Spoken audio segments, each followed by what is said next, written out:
लग रहा है किसका माहौल बन रहा है, आप किसको वोट देंगे? अब की बार मैडम कांग्रेस का बढ़ रहा है। महंगाई लगती है? पूरी लगती है मैडम।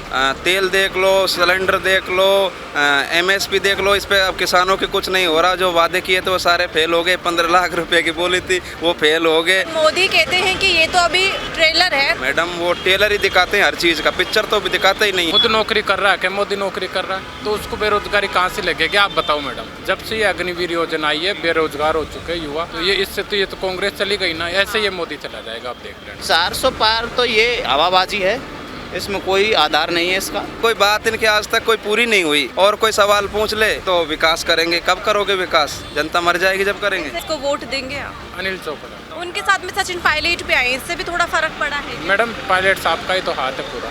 राव राजेंद्र को हम जानते नहीं मैडम को। प्रधानमंत्री किसको देखना चाहते हैं? प्रधानमंत्री तो राहुल गांधी। नमस्कार, मैं नेहा जोशी, आप देख रहे हैं द फैक्ट इंडिया। और द फैक्ट इंडिया जो हमारा चैनल है वो लगातार लोगों की राय ले रहा है। लोकसभा चुनाव का माहौल है और लोगों की क्या कुछ राय बनी हुई है। युवाओं से हम बात करते हैं, बुजुर्गों से हम बात करते हैं, महिलाओं से हम बात करते हैं। आज हम निकले हैं जयपुर शहर में, तो यहाँ क्या कुछ माहौल है। राजस्थान के कई हिस्सों से यहाँ पर लोग रहते हैं। कहाँ से हैं आप? मैडम मैं अलवर से हूँ। क्या नाम है? हनुमान मीणा। अच्छा, क्या लग रहा है इस बार लोकसभा चुनाव है, बेहद नज़दीक है, क्या लग रहा है किसका माहौल बन रहा है, आप किसको वोट देंगे? अब की बार मैडम कांग्रेस का बढ़ रहा है। कांग्रेस का? ऐसा क्यों? क्योंकि मैडम 10 साल हो गए, इतनी महंगाई है, जो वादे किए सब वादे इनके फेल हो गए। जो भी काम किया जुल्मों से किया और मतलब सही तरीके से कोई भी वादों पे खरे नहीं उतरे। अब जनता क्या इनकी हर बात को पहचान गई। पहले इनके चल गए 10 साल, पहले मोदी सरकार नहीं सहेंगे, महंगाई की मार, फिर वो पुलवामा वाड़ आ गया। अब इनका सारा मैटर ख़त्म हो गया। अभी क्यों जनता सब कुछ जान चुकी है, गरीब किसान मजदूर हर कोई। इसलिए मैडम इनको अब की बार। पर मोदी कहते हैं कि ये तो अभी ट्रेलर है, पिक्चर अभी बाकी है, मैंने बहुत काम करवाए। मैडम वो टेलर ही दिखाते हैं हर चीज़ का, पिक्चर तो दिखाते ही नहीं है। हर चीज़ का सब वादों में टेलर ही टेलर आया है। उनका टेलर ही चलता है, पिक्चर चलती ही नहीं है। धरातल पर काम नहीं हुआ। पिक्चर तो उनके फ्लॉप है सारी। ठीक है, आप अलवर से बता रहे हैं ना, अलवर में क्या माहौल है? भूपेंद्र यादव भाजपा से हैं, ललित यादव है कांग्रेस से। ललित यादव मैडम कम से कम 3.5 लाख वोटों से जीतेगा। ऐसा क्यों? एक शहर में जरूर जीतेगा भूपेंद्र यादव, अलवर में नहीं, बाकी सब पूरी विधानसभाओं से। अच्छा, शहर में मतलब ललित यादव, भूपेंद्र यादव को वोट शहर में जीतेगा, बस प्लस रहेगा शहर में। हाँ। बाकी राजगढ़, लक्ष्मणगढ़, रामगढ़ और अपने किशनगढ़, तिजारा, ये टपोगढ़, सब सारी जगह ये उधर से ललित यादव की तरफ वोट आएंगे। जातिगत समीकरण बैठ रहा है क्या? जातिकरण मैडम क्या है कि एक तो ये बाहरी है, फिर दूसरा कि यादव समाज में बहुत बड़ा वो है। यादवों का ये कोई काम नहीं करता, घमंडी आदमी है। अभी भी आता है, 2 लोगों का आगे कर रखा है, एक जसवंत यादव और एक रामेत यादव। बाकी कोई मीडिया वाला भी कोई सवाल करता है तो वो आ जाते हैं आगे, जबकि भूपेंद्र यादव पीछे हट जाता है क्योंकि कोई जवाब ही नहीं है उनके पास। जवाब हो तो कोई जवाब नहीं हो। इसलिए मैडम ललित यादव ही हमारे क्लियर जाए। ललित यादव में क्या खूबी है ऐसी? धरातल पे बैठता है, हर कोई जानता है, नज़दीक का है, पास का है, उसको पहचान तो लेके यहाँ का है। वो कहाँ है? वो गुड़गांव का है। उसका कोई आज तक किसी को पता ही नहीं कि कोई अजमेर का बताता है, कोई गुड़गांव का बताता है, कोई कहाँ का बताता है। पर वो तो कहते हैं कि सरिस्का पड़ता है ना अलवर में, मैंने बहुत काम करवाया, करोड़ों का फंड दिया है। उन्होंने मैडम आज तक एक ESI भंवर जितेंद्र सिंह ने बनवाया था हॉस्पिटल हमारे अलवर में, उसका उद्घाटन चुनाव की वजह से रोक रखा था बीजेपी ने। उसका उद्घाटन जरूर करवाया, बाकी आज तक कोई काम नहीं करवाया। संजय शर्मा है, इस बार तो उनको मंत्री भी चुना गया। वो संजय शर्मा उनका ही बनाया हुआ है। बाकी बनवारीलाल सिंघल की राजनीति ऐसी ख़त्म करी है संजय शर्मा ने, इन्होंने, इसलिए उनमें उसका टिकट काट के इन्होंने ही कटवाया था भूपेंद्र जी ने, इसीलिए वो। अगर आप इतना ही जानते हैं तो भूपेंद्र यादव और ललित यादव है ना, ललित यादव से भी बहुत से लोग नाराज़ हैं इस बार। कई हैं, बलराम चिल्लर हैं, वो कांग्रेस से भाजपा में आ गए, कहने हैं कि भंवर जितेंद्र की चलती है, उनके सामने हुकुम करते जाओ। मैडम वो भंवर जितेंद्र की इसलिए चलती है कि वो मुखिया है, काम करता है, काम दिखाता है। काम सेंटर में किसकी सरकार चाहते हैं? हमें कांग्रेस के चाहते हैं। महंगाई लगती है? पूरी लगती है मैडम। तेल देख लो, सिलेंडर देख लो, MSP देख लो, इस पे अब किसानों के कुछ नहीं हो रहा। जो वादे किए थे वो सारे फेल हो गए। 15 लाख रुपए की बोली थी वो फेल हो गए। मतलब कोई बात इनकी आज तक कोई पूरी नहीं हुई। वैसे इनको तो ये राम मंदिर, हिंदू मुस्लिम, भारत पाकिस्तान, और कोई सवाल पूछ ले तो विकास करेंगे। कब करोगे विकास? जनता मर जाएगी जब करेंगे। भी जान लेते हैं, आइए। कहाँ से हैं आप? मैडम जयपुर से। जयपुर शहर से हो ग्रामीण? ग्रामीण से ग्रामीण। कौन से इलाके से? जयपुर ग्रामीण। जयपुर ग्रामीण में कहाँ से? हाँ, आमेर आमेर। अच्छा, इस बार क्या माहौल लग रहा है, किसको वोट देंगे आप? अनिल चोपड़ा। अनिल चोपड़ा, ऐसा क्यों? मैडम अनिल चोपड़ा बिल्कुल युवा है, कांग्रेस का कैंडिडेट है, बहुत अच्छा कैंडिडेट। राव राजेंद्र को हम जानते नहीं मैडम कौन है। तो राव राजेंद्र को क्यों नहीं जानते? तो पहले भी चुने लड़े थे ना चुनाव। राजा महाराजाओं का आदमी है, अपने को कहाँ मिलेगा मैडम? वो उसके दरबार में जाके आ जाओ, आपको ही नहीं मिलेगा मैडम। आप इंटरव्यू लेने चल जाओ, आपको 10 घंटे नहीं मिलेगा मैडम। अनिल चोपड़ा बिल्कुल लोकल कैंडिडेट है, ग्रामीण इलाके का आदमी है, जाट समाज का आदमी है, बहुत अच्छा लड़का है। इस बार अनिल चोपड़ा का माहौल बन रहा है। 1001% मैडम, इस बात को आप रिकॉर्ड करके रखो, अनिल चोपड़ा जीतेगा, इस बात को आप रिकॉर्ड कर लेना। उनके साथ में सचिन पायलट भी आए, इससे भी थोड़ा फर्क पड़ा है क्या? मैडम पायलट साहब का ही तो हाथ है पूरा, हाँ, उन्हीं का फर्क पड़ा। बिल्कुल 100%। और ये फिर वोटर्स भी आ अग्निवीर जाएंगे। योजना मैडम, मैं बीजेपी का आदमी था पहले, ठीक है। जब से ये अग्निवीर योजना आई है बेरोजगार हो चुके युवा।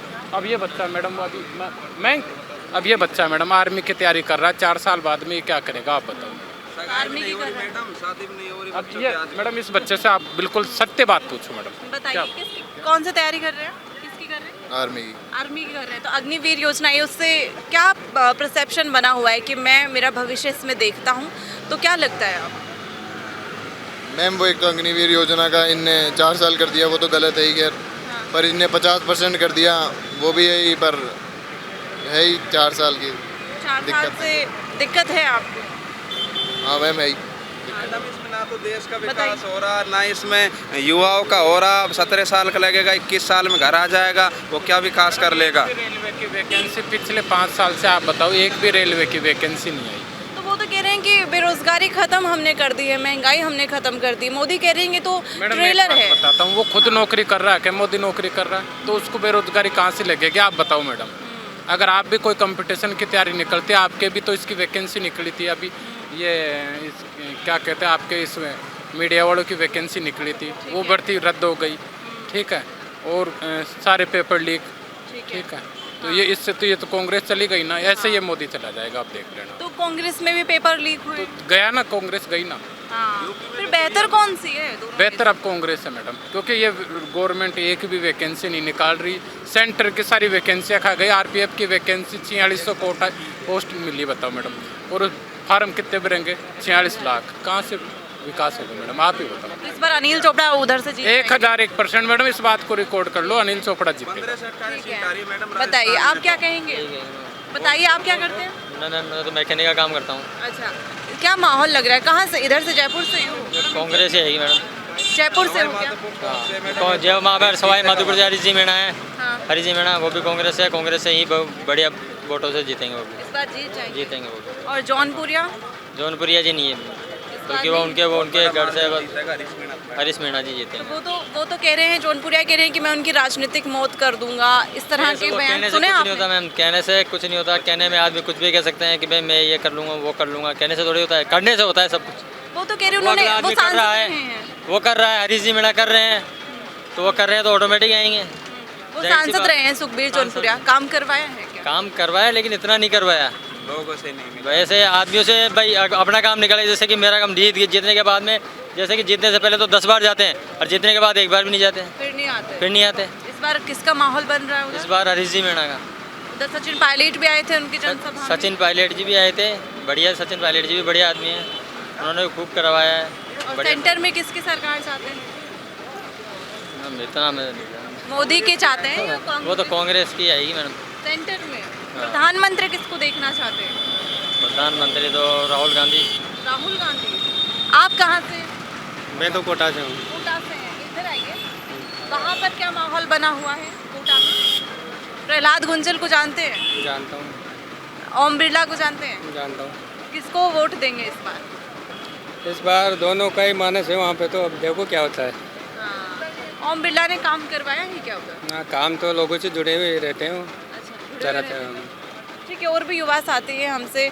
आप क्या कुछ कहेंगे सरकार के लिए? कुछ लग रहा हो लोकसभा चुनाव में हाँ, मालूम? लोकसभा चुनाव के लिए बहुत कुछ कहना है, लेकिन मैं करौली डिस्ट्रिक्ट से हूँ और मैं चाहता हूँ कि इस बार कांग्रेस सरकार आए। और हमारा जो क्षेत्र है उत्तर पूर्वी राजस्थान, वहाँ तो कांग्रेस का ही माहौल है। लेकिन केंद्र में बीजेपी सरकार है तो हो सकता है कुछ वो इस तरह से करे चुनावों में कि वो सीटों को उनके फेवर में कर सकती है। बाकी आनी कांग्रेस ही चाहिए। अब सत्ता बदलने का दौर आ चुका है भारत में। 10 साल बहुत 10 हो साल गए। बहुत हो चुके हैं और लोकतंत्र यही कहता है कि आप सरकार को बदलते हुए रूप में लाओ, नहीं तो एक सरकार की तानाशाही हो जाती है, एक सरकार का एक अधिकार हो जाता है पूरे देश मोदी में। तो कह रहे हैं इस बार 400 पार।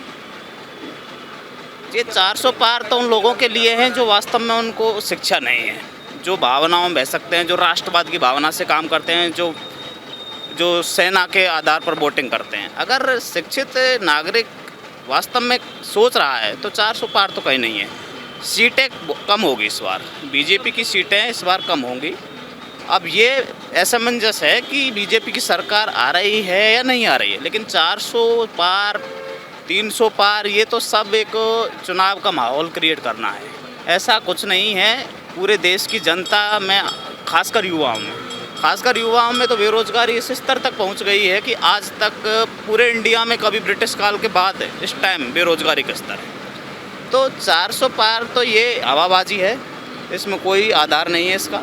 तो पूर्वी राजस्थान का इलाका है आपका करौली, ईआरसीपी का कितना फर्क पड़ेगा? मैडम ईआरसीपी तो अभी थोड़े दिन बाद जैसे ही राजस्थान में बीजेपी की सरकार बनी तो बड़े बड़े बैनर लगा दिए कि भाई ईआरसीपी को अप्लाई करने का स्टार्ट हो गया है, लेकिन सिर्फ ये लोकसभा चुनाव की वजह से है। ईआरसीपी सिर्फ एक बोलने की बात है, अप्लाई इसका कुछ नहीं हुआ। पूरी ये राजस्थान काम शुरू में हो गया है। अभी काम शुरू हो चुका है, लेकिन मैडम इसका फ़ायदा किस तरह से मिलेगा, किसको मिलेगा, ये अभी अंधेरे में है, कोई स्पष्ट नहीं है इसकी बात है। और ख़ासकर ये चुनावी ही मुद्दा है। मैं तो वहाँ पे दोनों तरफ जाटव है, इंदू देवी जाटव है करौली से, उनको प्रत्याशी है। वो SC की माहौल सीट है कैसा वहाँ लग रहा है? वहाँ पर करौली में एससी की ही सीट है, आरक्षित सीट है, वहाँ पर एसटी की सीट नहीं है। तो माहौल तो यही है कि एससी का कैंडिडेट आएगा और आया है अब से पहले, लेकिन करौली की तरफ तो ये माहौल है कि अभी भी पिछड़ापन है वहाँ पर जो रोडों की, चलो अभी तो थोड़ा काम हुआ है अब सरकार तो पूर्वी राजस्थान को मुख्यमंत्री भी मिल गया है। मैडम पूर्वी राजस्थान को मुख्यमंत्री तो मिल चुका है, लेकिन मुख्यमंत्री भी केंद्र सरकार के इशारों पर काम करने वाला है। सही बात तो ऐसा? यही है, लग नहीं रहा है, यही है ही। आप वो RS देखो, सीधी की बात कहना तो गलत है, बट यही है कि जैसे अभी चीफ सेक्रेटरी की बात करते हैं तो चीफ सेक्रेटरी को गुजरात कैडर का जो IAS था, जहाँ से मुख्यमंत्री वो थे, तो उन्हीं का आदमी है राजस्थान। तो चीफ सेक्रेटरी और मुख्यमंत्री दोनों प्रशासन को संभालते हैं राजस्थान के को। तो वो गुजरात से यहाँ पर लागू किया, तो इसका मतलब ये है कि मोदी ही सरकार अप्रत्यक्ष रूप से राजस्थान में काम कर रही है, मोदी ही अप्रत्यक्ष रूप से काम कर रहे हैं। युवाओं के बीच में आप रहते हैं, क्या समस्या लगती है? ये एरिया ऐसा है कि जिसमें अधिकतर युवा ही रहते हैं, मैं तैयारी कर रहे हैं। हाँ, खुद मैं एक टीचर हूँ, तो मैं ये मानता हूँ कि युवाओं को सबसे बुरे दौर से इस टाइम युवा गुजर रहा है। अखबार पढ़ा था, कल परसों में आया था कि सबसे दुखी हैं अगर युवा हैं भारत देश में। हाँ। ये आंकड़े आए हैं। मैडम लगातार 3-4 साल से ये बार बार रिपोर्ट आ रही है युवाओं के लिए कि युवा पीड़ित है, युवा बेरोजगार है, और सरकार को जहाँ पर इन्वेस्टमेंट करना चाहिए जिससे नए नए स्टार्टअप खुले भारत में और रोजगार मिले युवाओं को, उसकी जगह सरकार पार्टी के लिए चंदा इकट्ठा कर रही है। तो अभी जो सर्वे आया था उसमें जो बीजेपी का पार्टी का चंदा था वो पूरे इंडिया में सबसे ज़्यादा था, लगभग 50% से ज़्यादा। तो जो पार्टी चुनावों में पैसे को इकट्ठा करेगी, जो करना युवाओं पर इन्वेस्ट चाहिए, तो क्या उस देश के युवा खुश हो सकते हैं? क्या आप ही सोचो। चलो ठीक है, आप सबसे एक छोटी सी प्रतिक्रिया लेती हूँ कि रोड शो किए जाते हैं, उसमें लेकिन इतना मेरा खर्च एक आता है। संदेश है मैडम, मेरा यही संदेश है इस देश की जनता से, इस देश के युवाओं से, जो भी जहाँ सुन रहे हो, कि आप तो शिक्षित हो, पढ़े लिखे हो, और लोकतंत्र में जिस हिसाब से वोटिंग करनी चाहिए उस हिसाब से करो, ताकि सरकार को युवाओं के सामने झुकना चाहिए और युवाओं को रोजगार मिलना चाहिए, युवाओं को अच्छी डायरेक्शन मिलनी चाहिए। युवा इस टाइम पथभ्रष्ट है, सबसे बड़ी बात है। इसलिए युवा और जितने भी जो देशवासी वो सब एकजुट हो जाओ, और एकजुट होके आप अपने लिए, लोकतंत्र के लिए, भारत के लिए आप वोटिंग करो, न कि किसी सरकार के लिए, किसी राष्ट्रवाद के लिए, किसी मंदिर के लिए, किसी मस्जिद के लिए। मेरा ये है कि आप निष्पक्ष तरीके से वोट करो, वही लोकतंत्र की निशानी है, और वही सपने, वही लक्ष्य भारत के जो संविधान निर्माता हैं उन्होंने रखा था। और मैं यही रिक्वेस्ट करता हूँ युवा से कि आप धर्मवाद का जहर कौन घोल रहा है? धर्मवाद का जहर तो मैडम, सबसे पहले बात अगर इतिहास में जाते हैं तो धर्म तो भारत के रग रग में ही भरा हुआ है। लेकिन जब संविधान बना था तो उसके बाद में जब ब्रिटिश आए थे और उसके बाद संविधान बना था तो धर्म का प्रभाव भारत में कम हुआ था। लेकिन फिर से जो कुछ सरकारें हैं वो धर्म का जहर घोलने का प्रयास कर रही है। और जो बीजेपी सरकार है, मैं तो सीधा कहता हूँ 1980 से जब ये आई थी तो 1990-92 में जब बाबरी मस्जिद का जो केस हुआ था तो वो धर्म को ही केंद्र में रखकर था। तो सीधी सी बात है कि एक सरकार और आरएसएस दोनों मिलकर ही कहीं न कहीं धर्म का जहर युवाओं में फैला रहा है। और कहते हैं कि धर्म एक अफीम की तरह होता है जो नशा करता है, आदमी खोखला कर देता है, लेकिन उसका पता चलता नहीं है। तो कहीं ना कहीं यही कंडीशन इस टाइम भारत में हो रही है। इसलिए युवाओं से एक निवेदन है, रिक्वेस्ट है कि आप एकजुट होकर और अपने लिए कम से कम शिक्षित और जो लोकतंत्र के लिए अच्छा कार्य कर सकता है उसको आप वोटिंग करो। किसी भी मंदिर, किसी भी मस्जिद, किसी भी धर्म, किसी भी जाति, किसी भी क्षेत्र के आप चक्कर में मत आओ, नहीं तो वो कहीं न कहीं अगले 5 साल में हमको ही घातक सिद्ध होंगे। ठीक है, शुक्रिया आपका बहुत बहुत। और भी युवा हमारे साथ जुड़े हैं, आइए ना आप इधर, बताइए बताइए। फिर हमारे दोनों के सेम विचार है। एक्चुअली मैं कहना चाहता हूँ, जैसे हमारे अंकल जी ने कहा है कि धर्म पे और राजनीति नहीं होनी चाहिए, ना ही मंदिर पे राजनीति होनी चाहिए। सिर्फ रोज़गार मुद्दे क्या है असल में युवाओं के या फिर जनता के, उन पे काम पे वोट देना चाहिए, ना कि जातिवाद इन चीज़ों पर नहीं देना आपको चाहिए। लगता कौन है फेवरेट कोई नेता है कि ये सही पथ पे है, युवाओं के लिए सोच रहे हैं? मतलब मैं उनकी मतलब वो नहीं कहता मैं कि वो कैसे नेता है क्या है, लेकिन मैं मेरा एंगल है सोचने का कि जिस तरह से वो बातें रखते हैं वो कहीं न कहीं लोकतंत्र के पक्ष में रखते हैं। तो उनके लिए तो बहुत सारे ऐसे रूमर्स बन जाते हैं ना, आपने रील्स अगर सोशल मीडिया पर देखे हो। वो मैडम एक्चुअल में क्या है कि अगर जैसे अब आज बीजेपी सरकार है, वो आज कल सत्ता में वो नहीं रहेगी, तो जो सत्ता पक्ष रहेगा वो ये ट्रेंड रहा है भारत में, वो उन पर रील बनाना स्टार्ट कर देगा। तो आज सत्ता में नहीं है, पावर में नहीं है, इसलिए कोई भी आदमी रील बनाना स्टार्ट कर देता है। लेकिन उनकी बातें जो गरीबों के लिए, किसानों के लिए, मजदूरों के लिए, पिछड़े वर्गों के लिए जो बातें करते हैं वास्तव में वो कारगर बात है। एक्चुअली मैं कुछ ज़्यादा कहना नहीं चाहूँगा। आपको पता है 2-3 स्टेटों के मुख्यमंत्री अभी जेलों में हैं चुनाव से पहले। ऐसा माहौल, तानाशाही का माहौल बना हुआ है। अब मैं ज़्यादा कुछ बोल नहीं सकता, क्या पता मुझे उठा के ले जाए इधर से इसलिए मैंने। डर लग रहा है क्या? बिल्कुल मैम, युवाओं में डर है। कोई भी आदमी यहाँ पे खुल के नहीं बोल सकता ये सरकार के प्रति। ना ही अब जैसे मुख्यमंत्री जैसे को उठा ले गए तो हम क्या लोग हैं, हम तो लोग। तो मुख्यमंत्री तो कह रहे हैं कि उन्होंने घोटाला किया है, गोवा में जो पैसा लगा है एमएलएस को कैश में दिया गया था। अब हमें नहीं पता घोटाले, तो ये इलेक्ट्रोल बॉन्ड भी एक बड़ा घोटाला है, उसका क्या हुआ? 7,000 करोड़ का बीजेपी का धंधा है और उसके जो कॉन्ट्रैक्ट आए उन कंपनियों के सारे कॉन्ट्रैक्ट सरकार ने सरकारी कॉन्ट्रैक्ट दे रखे उन्हें, और उन्हीं के कॉन्ट्रैक्ट जिनको मिले, जिन कंपनियों को जिनका चंदा उनको ऑलरेडी गया हुआ। आप लिस्ट उठा के देखो, 7-8 हज़ार। तानाशाही लग रहा है माहौल। बिल्कुल माहौल है, इसमें तो मैं कुछ बोलना चाहूँगा नहीं। आपको पता है एक जो सबसे बड़ी जो दिक्कत है इस टाइम के ईडी और सीबीआई और जितनी भी जो जांच एजेंसियां हैं उनको अपने पक्ष में करना, ये कौन से लोकतंत्र की बात है?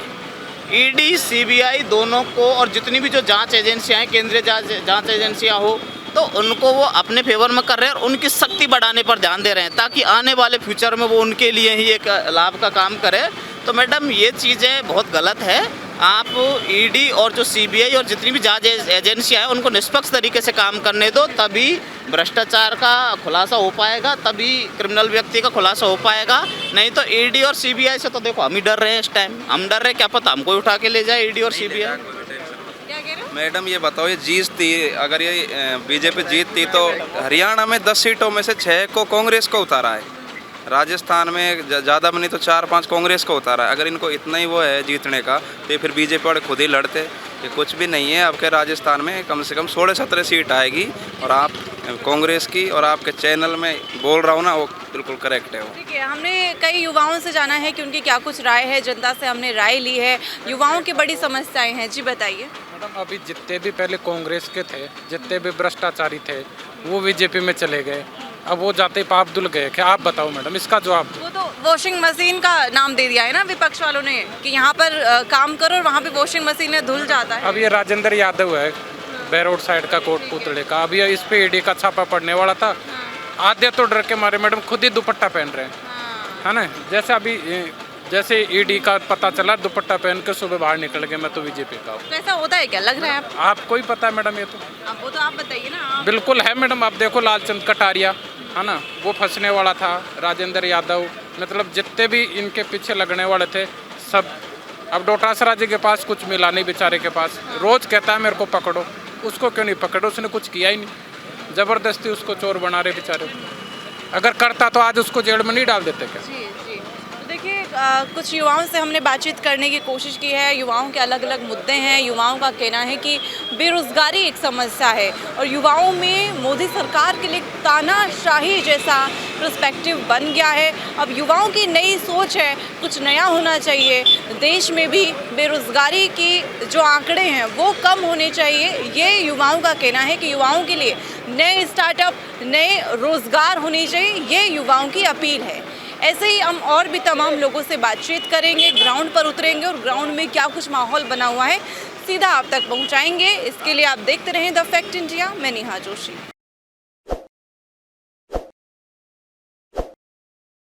ताज़ा खबरों के लिए विजिट करें द फैक्ट इंडिया की वेबसाइट और डाउनलोड करें द फैक्ट इंडिया ऐप।